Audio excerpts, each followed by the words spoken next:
It's a way past midnight, and I'm about to freak out because I still didn't have my homework done.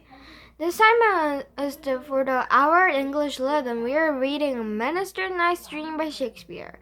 I was kind of surprised because I didn't know that he wrote Teen Cliglet. It was a mischievous fairy named Puck who tries to break up with a really key couple with last an enchanted forest. Then, this guy with a donkey head crashes a big fairy party and hooks up with their queen. Pretty weird stuff. Party! Our homework assignment is to complete 3 essay questions about Puck. Would you consider Puck as photographers of the play? Why or why not? Why do Puck's how do Puck's personality and actions set the mood in the play? Use your imaginations and provide either a detailed physical description for the drawing of Puck. The first 2 questions weren't that hard, and I finished them in no time at all. However, the third question threw me for a loop. I didn't have the slightest idea what Puck looked like, but I tried to imagine him with cute little pointy ears and as hot as Nick Jones, Carbon Blue, and Justin Timberlake. I was also dying to know have a messed up name like a Puck completely ruined his life.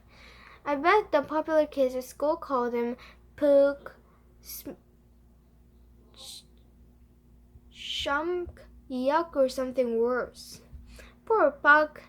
I tried to go to the educational website, wiki something or other, that everyone plagiarized to find a picture of Puck. But I couldn't remember the name of it and was too lazy to Google it. I was really surprised to hear a knock on my bedroom door late night. I assumed it as my 6-year-old sister Brianna. But about a week ago, she lost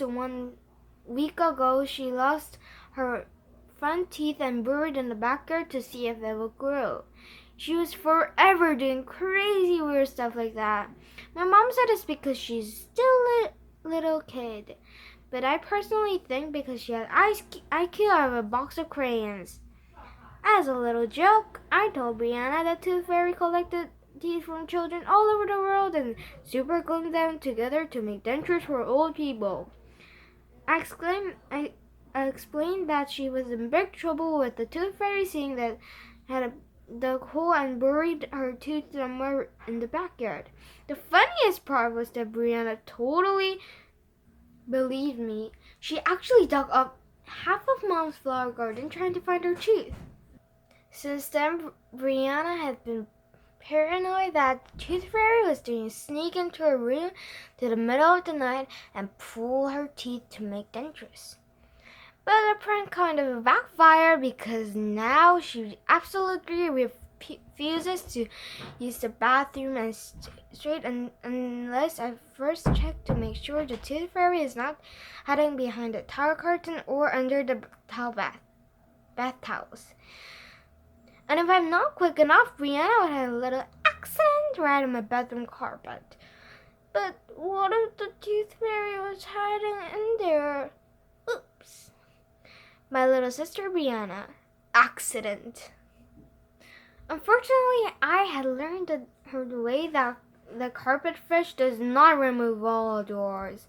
Lucky for me, it wasn't Brianna that at my door, but my parents. Before I could say come in, they just kind of barked in like they always do, which really irritated me because it was supposed to be my room, and as an American citizen, I have constitutional right to privacy, which they kept invading. The next time my parents and Brianna come rolling up in there, I'm gonna scream, "Hey, why don't you just move in?" Anyway, my parents said they were surprised to see that I was still up doing homework, and they wanted to know what things were going at school. It was really strange because I was about to answer it, and I totally meltdown right at the spot, and I burst into tears. Wah!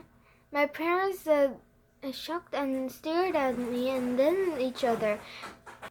Finally, Mom hugged me and said, "My poor little boo-boo," which made me feel worse. Not fitting the school was bad enough, but now I have to suffer the additional humiliation of being the only 14-year-old still being called a little boo-boo. Suddenly, my dad's face lit up. "Hey, I've got a great idea. We know you've been under a lot of stress lately in our move and your new school. I bet if we posted a positive affirmation all around the house, it could help you adjust. You think?" I was like, "Okay, Dad, this is what I think. It's a stupid idea, like a sticky notes and cordy sayings, and on them will solve my problems of being a total loser at school. You want to know what else I think? The article I read about the extermination camels killing of the brain cells is probably true." But I just sat inside my house and no one else heard up on me. My parents kept staring at each other and was starting to creep me out. Finally, after they seemed like forever, my mom smiled and said, "Honey, just remember we love you, and if you need us, we're right down the hall." They walked back to their bedroom. For the several minutes I could hear their muffled voices. I guess that they're probably discussing whether or not I should committed to the mental hospital right then or first thing in the morning. Since it was too late, I decided to finish my puck assignment during study hall. I wonder if you still have the homework when you're locked off the psycho ward.